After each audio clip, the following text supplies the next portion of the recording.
Hello दोस्त, मैं हूं Adarsh Vijay Bind, BPT fourth year student, Uttar Pradesh university of medical sciences. तो सबसे पहले आपका स्वागत है हमारे चैनल पर द ह्यूमन वैली पर।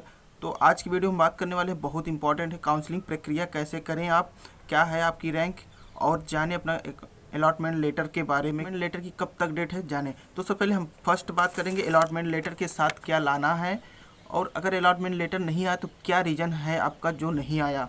अगर आप अंडर 600 रैंक हैं तो भी आपका अलॉटमेंट लेटर क्यों नहीं आया।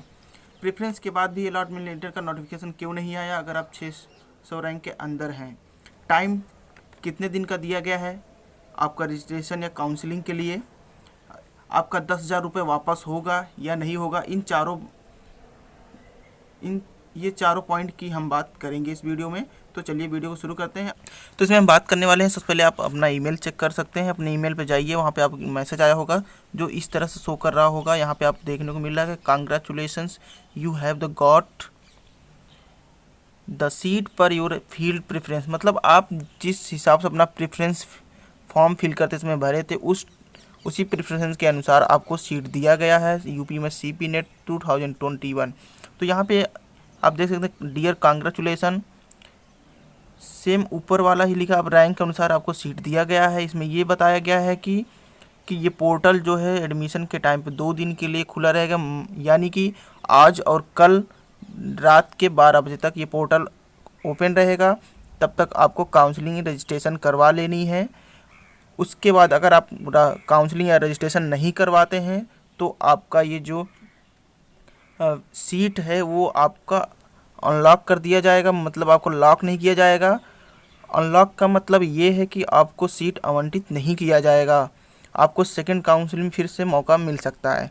अब बात करें 10,000 रुपये की, तो जो आपका 10,000 रुपये है वो काउंसलिंग में लग रहा है। अगर आप सीट को काउंसलिंग कराते समय अगर सीट अलॉट कराते हैं तो आपका 10,000 रुपये वापस नहीं होगा। अगर आप काउंसलिंग सीट नहीं लेते हैं तो आपका 10,000 रुपये वापस हो जाएगा। ये आपको सीट एडमिशन के लिए आपको बुलाया जाएगा आफ्टर काउंसलिंग। आप रजिस्ट्रेशन के बाद जब काउंसलिंग हो जाएगा आपका, उसके बाद आप सीट आवंटित हो जाएगा, उसके बाद आपको एडमिशन के लिए बुलाया जाएगा।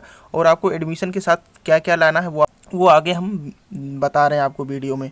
उसके बाद हम बात करेंगे अलॉटेड कोर्स डिटेल। देखिए यहाँ पे आपको ये भी दिया गया होगा, आपको ऊपर कैटेगरी दी गई है, कौन सी कैटेगरी के हैं आप, कितनी रैंक है, तो फैकल्टी या पैरामिड। ये देखिए कोर्स कोड दिया गया है 101, तो 10 कोर्स कोड है। कोर्स नेम दिया गया है बैचलर ऑफ ऑप्टोमेट्री। जैसे कि ये एक एग्जांपल के तौर पर आपको हम दिखा रहे हैं। इनका प्रेफरेंस जो नंबर था वो 6 दिया गया है। मतलब कि क्यों 6 दिया, क्योंकि first second third fourth fifth तक इनके लिए सीट खाली नहीं थी, जो सीट बची नहीं होगी, इसलिए 6 इनका प्रेफरेंस इनको चूज करने को दिया। इनको 6 प्रेफरेंस मिला है बैचलर ऑफ ऑप्टोमेट्री। तो ये हुई बात हमारी जो ईमेल आया हुआ है अलॉटमेंट लेटर की, वो हम बात की। अब हम नेक्स्ट बात करने वाले हैं अब हम नेक्स्ट बात करेंगे जब हम एडमिशन कराने आएंगे तो डिग्री हमें मिला है या डिप्लोमा मिला है, उसकी फ़ीस कितनी है, जो कि मैं ऑलरेडी वीडियो में बता चुका हूँ, लेकिन फिर एक बार यहाँ से दोहरा दे रहा हूँ। तो ये हुई हमारी फ़ीस डिग्री या डिप्लोमा की। ये जो डे स्कॉलर हैं, जो कि जिनको हॉस्टल नहीं चाहिए, उनके लिए है यहाँ पे डिप्लोमा और ये डिग्री की फ़ीस दी गई, जो कि डिग्री की फ़ीस है 29,500। डे स्कॉलर जो कि अगर आप हॉस्टल नहीं लेना चाहते हैं, तो अगर डिप्लोमा है आपका तो 22,500 फ़ीस लानी है, आपको साथ में ले आनी है फ़ीस। उसके बाद अगर आपको हॉस्टल चाहिए तो आपको फ़ीस लगेगी 34,300 रुपये टोटल। अगर आप डिप्लोमा पाठ्यक्रम से हैं तो 29,800 रुपये आपको लाने हैं। इसके बाद क्या और डॉक्यूमेंट्स क्या लाने हैं वो मैं आपको दिखा दूं। डॉक्यूमेंट्स में हम बता दें, अलॉटमेंट लेटर जो आपका नोटिफिकेशन आया है ईमेल पे, वो आपको फ़ोटोकॉपी लानी है, उसकी 2-3 फ़ोटोकॉपी आपको लेकर आना है साथ में।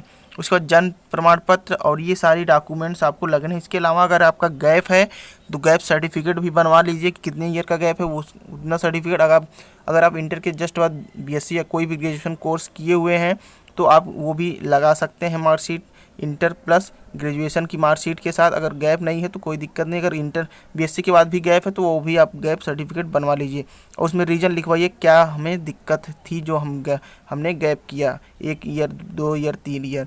अगर आपको नहीं समझ में आता तो हम ऑलरेडी वीडियो डाल चुके हैं, तो हमारे चैनल पर जाओ, वहाँ पर आपको गैप सर्टिफिकेट बारे में डिटेल जानकारी मिल जाएगी। नेक्स्ट हम बात करेंगे, इसमें अब हम बात करने वाले हैं जो हम बात कर रहे थे, कुछ लोग, बहुत सारे लोग कमेंट किए सर हमारा 400 नंबर है फिर भी हमें अलॉटमेंट लेटर नहीं दिया गया।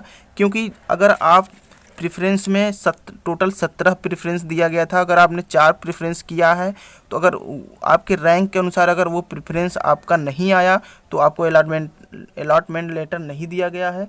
तो आपको ट्राई करना पड़ेगा नेक्स्ट काउंसलिंग के लिए, मतलब सेकेंड राउंड काउंसलिंग के लिए। तो और कुछ लोग ये पूछ रहे थे सर कितने दिन का टाइम दिया गया है काउंसलिंग के लिए, तो बता दें 2 दिन का टाइम दिया गया है काउंसलिंग के लिए, आज और कल 12 बजे रात्रि तक ये टाइम काउंसलिंग का है। आप करा लीजिए अगर आपका अलॉटमेंट लेटर आ गया है। और 10,000 रुपये वापस होगा कि नहीं, 10,000 रुपये आपका वापस हो जाएगा, आपको डरने की कोई चिंता नहीं है। अगर आप सीट नहीं लेते हैं तो, अगर सीट लेते हैं तो आपका 10,000 रुपये नहीं वापस होगा। तो ये हुए अलॉटमेंट लेटर के साथ क्या लाना है वो हम बता दिए, अलॉटमेंट लेटर। और अलॉटमेंट क्यों नहीं आया वो भी हम बात कर चुके हैं। अगर आपका 600 या 700 रैंक के ऊपर है तो नहीं आया होगा, 600 या 700 रैंक के अंदर है तो आपकी अलॉटमेंट लेटर आ गया। जिसका नहीं आया है इसका मतलब आपने प्रेफरेंस जो है 3, 4, 5 ही तक चूज किए थे, जो कि ऑलरेडी सीट उड़ चुकी थी, ऑलरेडी सीट लॉक हो चुकी है, इस वजह से आपका अलॉटमेंट लेटर नहीं है। आप सेकंड राउंड काउंसलिंग का वेट करें। तो इसी के साथ हम वीडियो को करते हैं समाप्त। और प्लीज़ हमारे चैनल को सब्सक्राइब कर लो, शेयर कर दो, नोटिफिकेशन को ऑन कर दो और हमारा टेलीग्राम चैनल पे जाओ, वहाँ पे हमें ज्वाइन करो। और हमारा जो इंस्टाग्राम चैनल उस पे जाओ और वहाँ में CPP नेट से जानकारी लेना है तो हमारे इंस्टाग्राम पर हमें फॉलो करो। तो थैंक यू।